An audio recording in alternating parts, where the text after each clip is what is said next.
take that off. All right, I'm starting the recording now.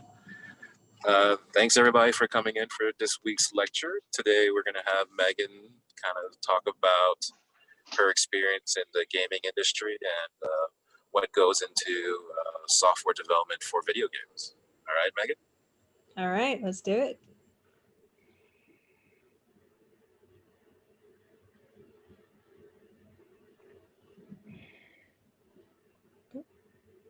Where are you? There you are. Does that look right on everyone's screens? I can see it. Awesome. Okay, good. So this is the basics of video game design. Oh, I should say, I think that we're looking at your view of the slides, just FYI. So you got my little notes on the side too? Let's see. We just see half the screen has a slide and then the other half has a speaker notes tab highlighted. Okay. Let me see your timer. Let's see if we can fix this. It would be an interesting way to view a lecture, but oh, I'm sure. I thought you'd want to know. Audience. Insert joke here. Whoops. Hang on. Well, I could do the super low tech share my screen while everything's indexed on the side, I suppose. But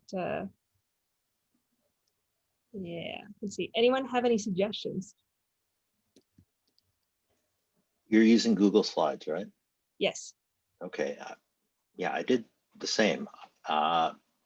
Was able to share just what people needed to see, but I don't remember how I did it. Are you dealing with a single screen or two screens? A single screen. Okay. Although I can pull it up on my phone. Mm-hmm. Look, we're learning something already.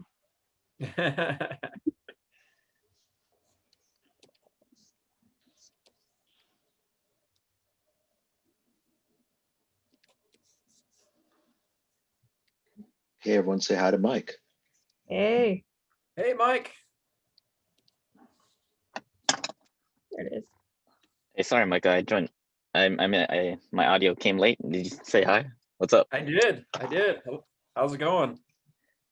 Not too bad. You? Yeah, pretty good. I'm drawing a cartoon character for our next one right now, and it's just like, oh man. I'm drawing a proud boy with a MAGA hat holding up a no 5G sign, wearing body armor and saying no to a face mask. Yeah, I like the last note card with the crowd, the empty crowd, or the fake crowd. Yeah. Megan, just give a thumbs up when you're ready. Yeah, well, Megan, if you go, did you go into view and click present? I'm sorry, like you did. Okay, cool. But I pulled it up on my phone. So okay. But yeah, thanks for offering. All right, let's do this thing. One more time. There it is. Yay. Perfect. All right. This is Google Slides design. Move the slide by clicking. All right, so in this lecture, I'm going to cover what makes a good game, how to generate ideas, and a list of resources. And I will be open to Q&A on my experience in the game world afterwards. So good games, at its core, a game is nothing more than simulating problem solving by letting the players strive for an objective while providing obstacles for them to overcome. The objective must be clear. Vague objectives could cause the player to wander around confused, which will lead to quick boredom with the game. We'll get into an example in a moment. An objective can be straightforward, like eat the dots before the ghosts eat you, or complex, like build a shelter before nightfall and then survive in the wilderness while mining resources to build anything you want from the ground up. Constraints keep a player from jumping over the problems they're supposed to face whenever they choose. Pac-Man wouldn't be fun without the ghosts, for example, or if the player could move through walls to keep from being eaten. Above all, a game must not be boring. The player must face challenges to overcome, whether big or small, that ultimately deliver them to their objective. Each challenge must lead to the next challenge and to the next. Going back to the Minecraft example, you can mine for materials to make weapons to kill zombies, to explore caves, to defeat more creatures, to mine better materials, to make better weapons, and on and on. Each challenge leads to a bigger challenge with bigger and better rewards, which leads us to the bad game category. So everyone makes bad games. You can't make a good game until you get the bad ones out of your system. You have to learn what works and what doesn't. And the only way to do that is by practicing, just like with anything else in the world. However, there is one game so awful, so unfair, so loathsome that all existing copies were literally buried in a hole in the desert. It's even blamed for collapsing the US American home video game industry in the early 1980s. Smithsonian has a dedicated page to it. And we're not going to watch the whole thing, but here we go. And let me know if you can't hear. Under that landfill is a burial site of an entire industry. Growing up, you always read little rumors about it. The dreams of a generation buried underneath the garbage. You can hear it screaming or something, I don't know.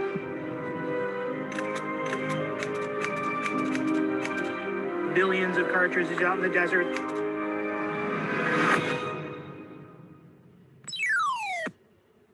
The worst video game ever. So this is E.T. It was created last minute for Christmas time after the movie came out. And it would have been a great idea if the developers had more than, I think it was about 2 months to design, create, program, and release the thing. What they ended up doing was creating a very simple map where you fall into holes and try to find objects to go home or build a radio. And you're being chased by the government. The problem with this game is, first, it's boring, and second, it's unfair, that frequently you would lose your items and have to search through all of the holes all over again. Mike actually knows a little bit more about this game than I do, and I'd be curious what he thinks about it. But yeah, one of the big issues that was glitch is that you could fall in the holes, but you could never get out. So once you fell in a hole, you had to start the game over. It was a glitch. Yeah, and then all the things that you had vanished, and you had to, yeah. So that's E.T. Oop, nope, we're not playing it again. Come on. There we go. So another important aspect of games is fantasy. If the player wanted real life, they wouldn't pick up your game. The fantasy element can be extreme, with a whole new world for the player to explore, as a whole new species, doing things no human on Earth could do, or very small, with a game set on Earth in the real world with ordinary people. Whatever game you're making, find a way to turn the ordinary world into something extraordinary. For example, like with Goat Simulator, if your game is set in the real world, you can be a goat and your only objective is havoc. And I don't know if you guys are familiar with QWOP, but this made the round several years ago, where the whole idea is you use the QWERTY keys, I believe they're, no, QWOP, to try to move the individual muscles on this runner's legs, and the image is generally the result after a couple of seconds. That's all it was. That was the entire game, but it went viral. All right, flexibility is another important aspect of game design. A challenge isn't challenging to the player if there's only one way to win, and that's by example, pressing spacebar over and over and over again. The more you let a player explore their own game and their own individual style, the more invested they'll be in the game. World of Warcraft and Animal Crossing are great examples of the extreme edge of this. Even Pac-Man lets players decide which way they want to go during the game's entire course and when to turn the tables on the pursuing ghosts. Moving on to how to generate your own ideas. There's no one way to do this, All creatives are exposed to ideas and crank those ideas through the subconscious's alchemy to produce something new. What works for me may not work for you guys. So it's important to try many methods until you find the one that gives you the most success. The method that I like is making a list of games you love, asking myself why I love them, what are the cool aspects, and then use that to make a second list of the favorite elements from those games. And to this second list, also add what features, characters, weapons, or concepts would you love to see in a game that maybe doesn't even exist? Afterwards, you number all the elements in the second list, 1 to whatever, and then roll dice, either real dice or internet dice, to select 2 of the numbers at random. And how you combine these ideas into a game is how you brainstorm possible plots or scenarios. Keep going until you have at least 3 ideas you're excited about developing, which leads us to playtesting is vital. It's the fun factor. Type 1 fun is what we're shooting for. Something that's fun while you're playing it and not just in hindsight. So develop your 3 favorite ideas into rough playable versions. The elements can be as simple as circles and triangles with basic collisions and a game over trigger. Ask yourself, which of these is the most fun to play? Why? What can you fix to make each of them more fun? After you have answers to that, fix it and retest and go through the loop again. Is it fun to play? Why? Can you fix it? Fix and retest. Keep repeating this process until you have at least one game you're excited to develop. Which brings us to your restraints. Given your time, skills, and resources, ask yourself, what would it take to actually make this game that you're excited about? Can you pare anything down to make developing the game feasible? As an example, there's a game called Mighty Guy 1, which is played entirely on somebody's notebook paper and even has math homework written on the top of it. And the game's fun to play. It works. You have 1 button, which is just clicking to move an arrow, and the arrow makes him jump or duck or run forward or backward. All right, here is a list of resources for developing your own game. This first one has free but important articles like how to pitch to game developers and storytelling.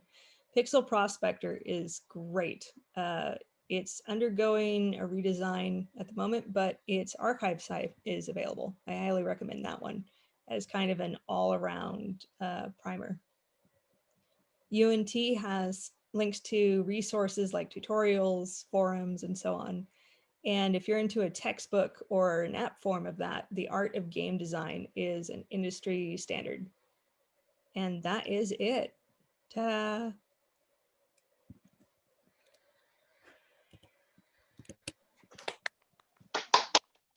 You may applaud. Great job. Yeah, nice job. All right. Little technical help. How do I get back to, are you still seeing my screen? Yes.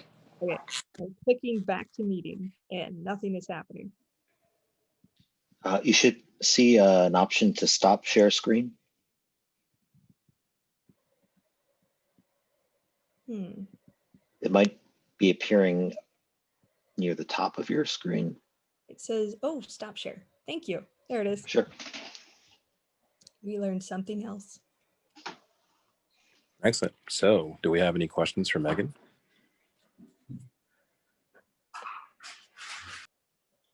I've got a question. Yeah. Go ahead, Mike. Oh no, I was just wondering, like, how do like the game engines that are available to use factor into your game designing? So that would definitely go into figuring out if your game is feasible and which one might require you to change up your ideas or do something different. When I worked for Age of Champions, I was an artist. I wasn't sure what platform they were using, so I can't answer that part. But I was sitting next to one of the guys who was responsible for turning our 2D art into simple 3D polygons that could then be animated, but he'd take snapshots of the animation to make just like a 2D strip of them, even though they were 3D models. because the game engine couldn't handle 3D characters running around. It had to be 2D. I don't know if that remotely answers the question. No, yeah, it answers the question about like if you're in this case, it seems like they were using their own engine that they developed as opposed to using like maybe one of the available ones that are like Unreal or Unity, right? I'm not actually sure. I was an illustrator, so I didn't handle that part of the design. Okay, You gotcha. can also ask the question, is an open source engine useful for developers? Answered, I guess. Does anyone else have any other thoughts on that question? We might be able to answer that part a little better. Oh, what was the question? Open source engine, is it useful for developers? Well, open source libraries when you're not game developing are useful. So if that translates into game development, I would assume yes. But yeah, so like things like Unity is it open source or? Again, I don't actually know. I'll look it up. I know for sure like Unreal is definitely not open source. Yeah. I doubt it.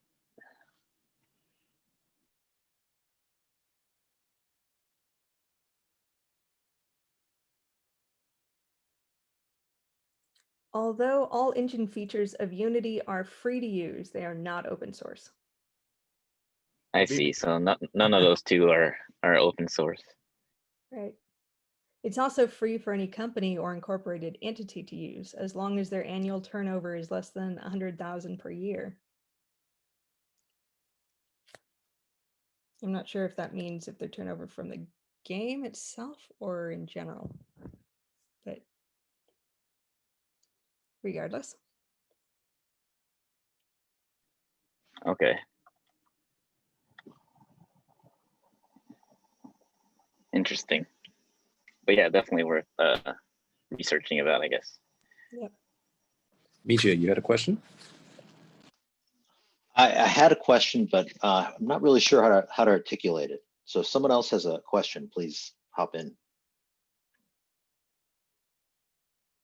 Otherwise, I'll stumble through my question. Looks like it stumbled. Go ahead. So what's the most difficult part of like games designing? It's like being the creative part, I guess, or the gameplay or the visuals, or maybe it's all encompassing. Depends. From my personal perspective, the most challenging aspect I had when I worked, okay, no, shying away from electronic art stores. The most difficult aspect of game design for me was trying to create a whole campaign that had integrated plot and character arcs and provide the the player an interesting experience, even if it was rendered in like text-based gameplay. So you had to make sure the paragraphs were really short and to the point, and yet carried the entire story in between the battles. Cool. Well, being aware, of course, that the battles are what the players are interested in. The text-based story is just why they should care in the first place. Yeah. Well, I find plot very important to video games, at least personally. Yeah. Yeah. Sure. And characters. If they can make you care about the characters, that is. Oh, yes. Game. Yeah, character development also is a very key. At least you know, when you're playing, at least when I particularly play like RPGs and stuff like that. Yeah, for sure. One of the biggest changes in video games that I've noticed, I've been a video gamer since the Atari days, like early 80s. And games now are unfinished when they're released. I just finished Assassin's Creed Valhalla, and the game had crashed, like completely blue screened the PlayStation about 20 times out of the amount of time I played on it. And you go online, there's even bugs that break the game where you literally cannot go, or you have to go to a previous save in order to, hopefully not get to that point again. So yeah, there's a big community of just all these bugs that break games today. And it's really interesting from the 80s where a game had to be finished and bug tested before released, whereas today they just ship it out and then fix it when the bugs come out. So it's kind of a interesting because of all the updates that can be done via the internet. I mean, it just makes they can rush out games a lot quicker now. Yeah. So this is interesting in software development in general. You know, for sure, now things are much more complex nowadays. So video game development also is included. But because of the complexity of the systems, the audience, and sort of the business machine behind it, this brings up a good question on just software development in general. Lots of products, even enterprise products, when startups work on them, it's never really complete, right? Like you can keep going, but because the business also changes while that's happening, and so you have to sort of iterate. This makes software engineering in general like a really tricky business to manage. It should be straightforward, but it's not anymore, or it's not, because of all the dynamic systems around it. So it's a really good point, Micah. Like even the biggest game that was released this year, which is I think Cyberpunk 2077. Yeah, they're having Yes. issues with that now too. Yeah, so that's been in development over almost 10 years or something, right? Or Yeah, 8, but yes, 10 years almost. 10-year concept, from concept to funding to putting it out there, and it's still like it's getting bashed online because people with PS4s and Xbox 360s, or I don't know what's the second to latest Xbox, everything crashes for them. Yeah. Yes. And frame rate issues. Yeah. Not to mention, like even playing like Assassin's Creed, the load times are so long on the PlayStation that I would have my phone next to me. They would be about 7 or 8 minutes to load a level. So imagine if you died, you had to go through a load screen for 7 to 8 minutes each time. So it'd be interesting to find out how much time it actually takes in the 100 hours it takes to beat that game, how much you spend just waiting on loading times. I'm gonna look that up, but Yeah. anyway. So I have a different question for you, Megan. So we're an organization that's trying to create these different applications, different products that we want people to be able to interact with and have a good experience and learn something at the same time. I'm not sure if there was a Captain Planet video game back in the day, but how do you see video games being a vehicle for learning? These very worldly topics. Like Mike and I, we play Civilization, so we learn history as a byproduct of what we're playing. What do you think would be a good vehicle for learning things about the environment, climate change, or just the general topics that we work on? I think a really good recent example of tackling real world issues through video games is Harmony Square. I saw it make the rounds in the email a while back, but for those of you who haven't played it, I highly recommend it. It is a study in how to teach somebody intimately how to recognize propaganda and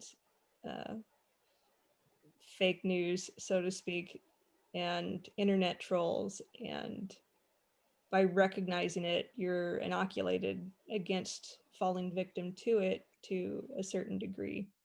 So I would wonder if kind of a similar concept using some of the same type of strategies they did, like having a non-specific secondary character egging the player on and celebrating their achievements, even if those achievements, or especially if those achievements are something wrong or bad. So you can play the opposite party in this case and learn how to sow discord and then learn how to recognize somebody sowing discord.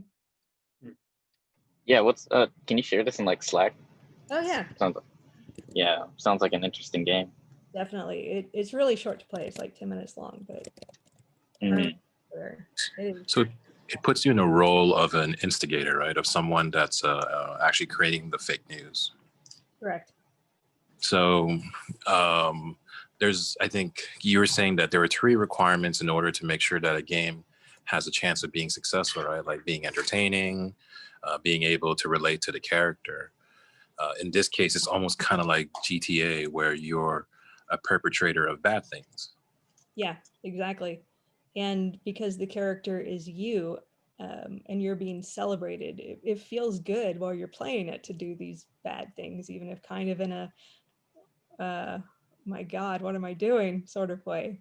But it puts you right there. So you definitely have the empathy for the character. And because the game's short, it's certainly not boring. It moves from challenge to challenge really quickly and gives you instant feedback, which is instant gratification. So if you turn out to be good as an instigator, do they give you a job offer? I'm not sure. Apparently, I wasn't perfect as an instigator, so nobody reached out to me. But if you play it and you're great and you get an email in Russian, maybe. Yeah. One of my favorite little cautionary novels is Demon by Daniel Suarez, which I love that novel. That's my favorite book. book goes into that territory. Yes. Did you read the sequel, Freedom? Yeah. Yeah, I absolutely love that novel. It's one of my favorites. Matthew Sobel. I remember his name. That's right. I've read most of Suarez's books, and they're all kind of on the theme of what would happen if existing technology fell into the hands of bad people. Interesting. I've only read Demon and Freedom. What would you recommend as another one to pursue? Kill Decision is a cool one that starts with a drone attack on the Stanford Quad, which is always close to home for me. Wow.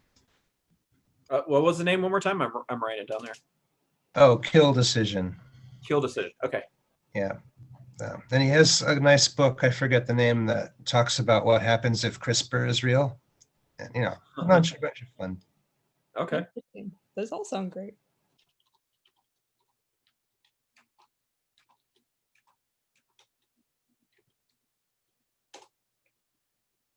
One of my favorite,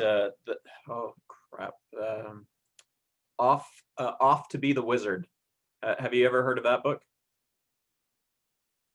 No, I was going to say, though, I had a thought about a game recently because I noticed that our oceans team makes a map on a hex grid of the fishing regulations of the whole planet.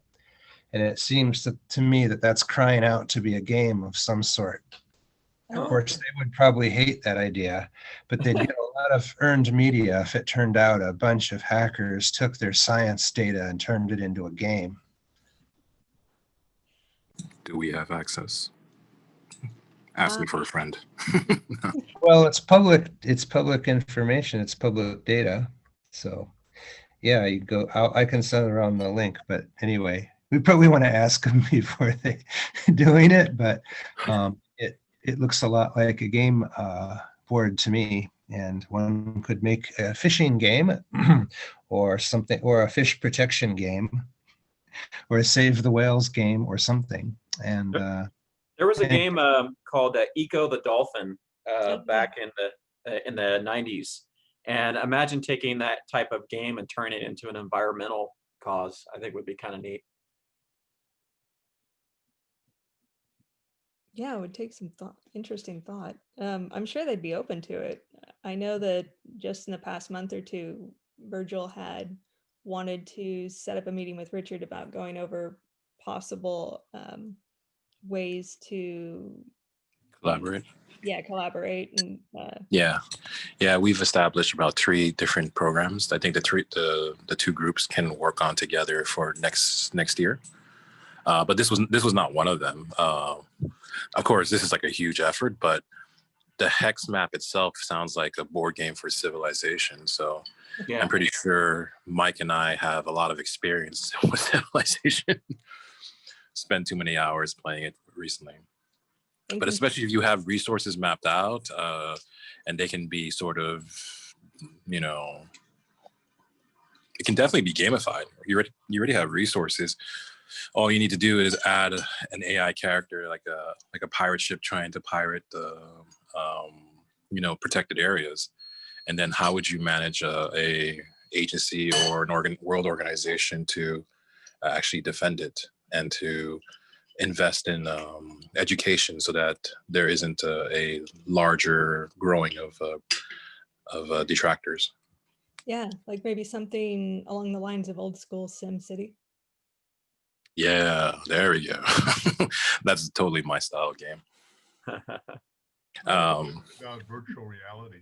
Oh, nice. That would be cool. Using virtual reality a lot in game development.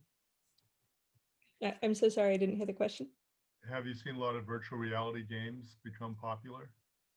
I believe they're starting to make some waves. I don't have a VR set, so I haven't looked into them much, but it's definitely emerging technology. And frankly, the VR game in Disneyland, where you play like you play a rebel pretending to be a stormtrooper and run around in this big complex with the VR goggles and everything, was the most fun that I'd ever had at Disneyland. And I like Disneyland.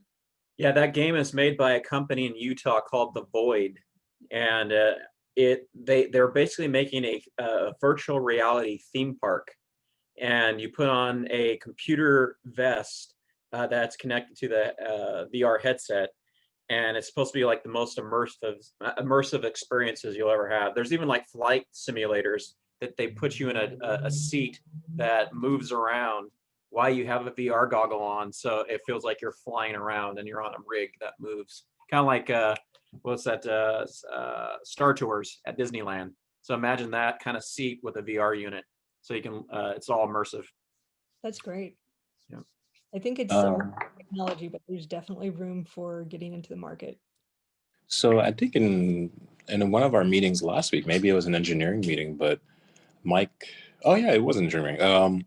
Mike was on VR watching the SpaceX Starship Hopper. Really? Starship, yeah. Cool. We were watching the Starship through Mike's VR headset goggles, and then we saw it do the belly flop back down to Earth and crash. Wow. Is that correct, Mike? Yes. I don't remember which meeting, but yes. He was able to stream it to all of us by watching it too, which is really cool. Yeah, he was streaming it, so we were watching what Mike was watching from his goggles. Oh, okay, that's right. I remember that. I realized it was VR. I was too caught up in the drama of the moment. Yeah, but I know that Mike, both Mike and Micah, they play Beat Saber quite a bit. Yep. One of the terrestrial or one of the other reactor companies is doing a VR tour of a reactor model as one of their projects. That's really cool. Yeah, there's also a VR space station. You can go to the ISS and float around in the actual space station that they like scanned. It's awesome to do. It gives you vertigo because it's just it's disorienting, but it's worth a look at if you haven't tried VR.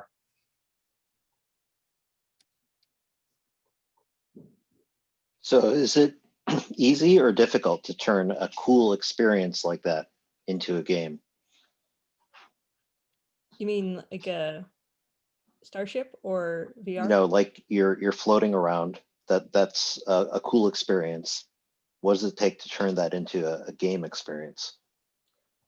A hook, I think, mainly, where you have to figure out what's the objective and the constraints. One of them probably is don't get too close to Earth's intense gravity well and fall, maybe, or run out of fuel for your suit thrusters. But what would the objective be? And the hook, the unique little twist that makes it fun that you have to share and talk about. So just some brainstorming, I think.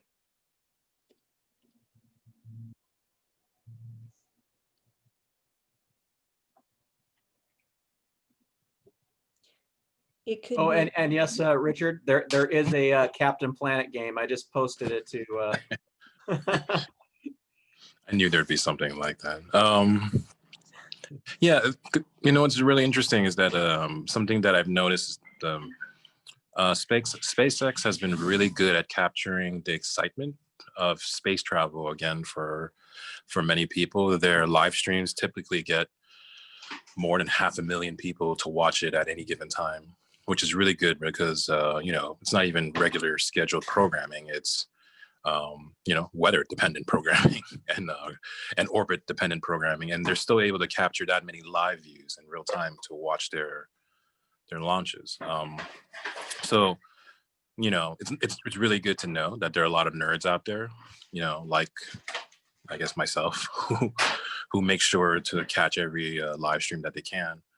Um, Being able to create gaming experiences around that, you know, especially if you can do it in VR or whichever other form, would be really fascinating, and especially on the climate angle. You know, it's just something for the team to think about, right? Like, if it's entertaining as a video game, it should be entertaining in general, and we want to entertain and inform, and to sort of think through problems like that. You know, I just wanted to make sure that this group always kind of, you know, in the back of their mind, always thinks of creative solutions that can engage these audiences. One of the interesting things I noticed with this last launch, speaking of, is something that Anna was discussing in her last lecture about having a positive outlook on today's challenges and not depressing people, which might turn them away from it. I read up on Starship after it crashed and exploded that I think Musk or somebody writing for him phrased it as, and the ending was exciting, as opposed to, yep, there was $1 billion we'll never see again. Now the explosion itself, right? You kind I actually kind of want to see it. Like, Yeah. if it's gonna happen, right? I want it to happen now. Yeah. And that was really fun to watch. And the I mean, for sure, if it landed upright and perfectly, that would be very exciting for everyone. But having an explosion, especially early on in the project, honestly, it's very exciting too. Yeah. And I like that they own that fact. I think that fuels more of the popularity and, oh, I can't wait to tune into the next one, if it goes well or if it doesn't. Yeah, which really has a huge difference than a large system integrator like United Launch Alliance or something, right? Mm. Those are government contractor companies who don't know how to make something as exciting as a rocket launch exciting. so yeah, it's like stepping away from those types of organizations. Those guys are way too like cut and dry, and you know, they're just trying to get government contracts and, you know, create really expensive solutions, as opposed to when you watch SpaceX do something. It's really fascinating what they can do so quickly, and everyone's always confused and dizzied by it.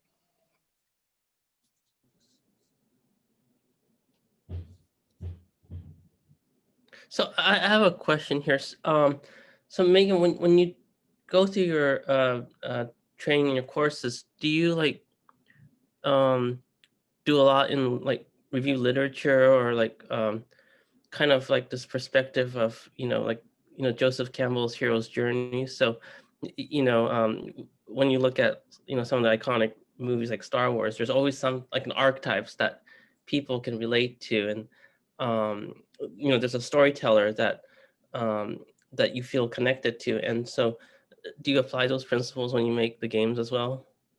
Always with it, anything fiction and nonfiction as well, anything that has a narrative. There's another really good book called Story. I think it's by a guy named McKee, Robert McKee, but it's for screenwriters, and yet it's one of the most immersive and in-depth guides to telling a really compelling story. There's another one, let's see, that's on the Great Courses Plus, specifically for novels, that's really interesting. But yeah, story is such a huge component of most of the best-selling games today that, yeah, it's crucial. Yeah, because I think a lot about this when it comes to science, right?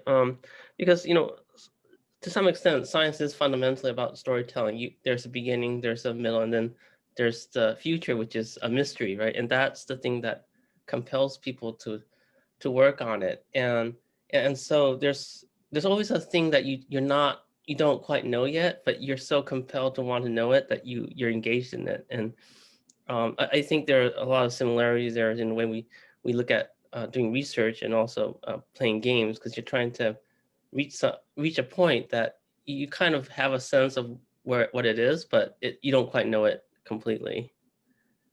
That's really cool.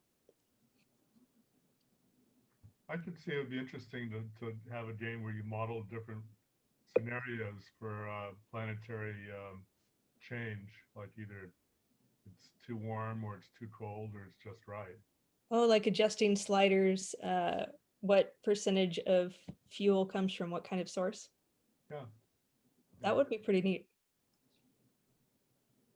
And I think probably Actually, brings a really cool idea. Like if you run the simulation with like thousands of players, and then you figure out what the average solution is, it'll be really interesting if that plays out in real life or not. Because sometimes when you look at these complex systems, you have multiple people play it, right? And then the average turns out to be very close to what the solution you want to be. So yeah, that would be really cool to have something like that. I think it would be I'd really love a game or a simulation that explains to people what it means to say to give the planet a 25-year warranty of stability so that we can pass it down to the younger generation and they'll be old enough to operate it when they get the controls. And to know that the planet's going to be stable for 25 years and what could get in the way of knowing that. And, when we're talking about ocean collapse in 2035 from acidification, you have to fix that if you want to offer that warranty. Or if you're talking about, the ice-free Arctic causing a rapid heat up in 2025, you have to fix that.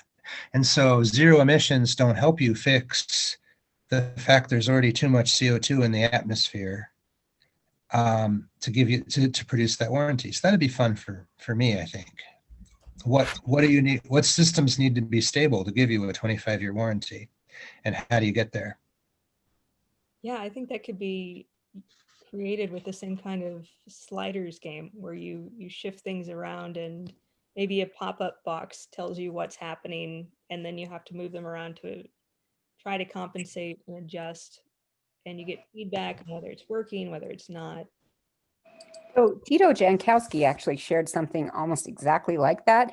Of course, it wasn't gamified, but it had the sliders, and the temperature was your goal, and I cannot remember. I'll have to go back and try to find it, and I'll share it with you guys on the alias. But yeah, I mean, it was a pretty good start toward that exact idea.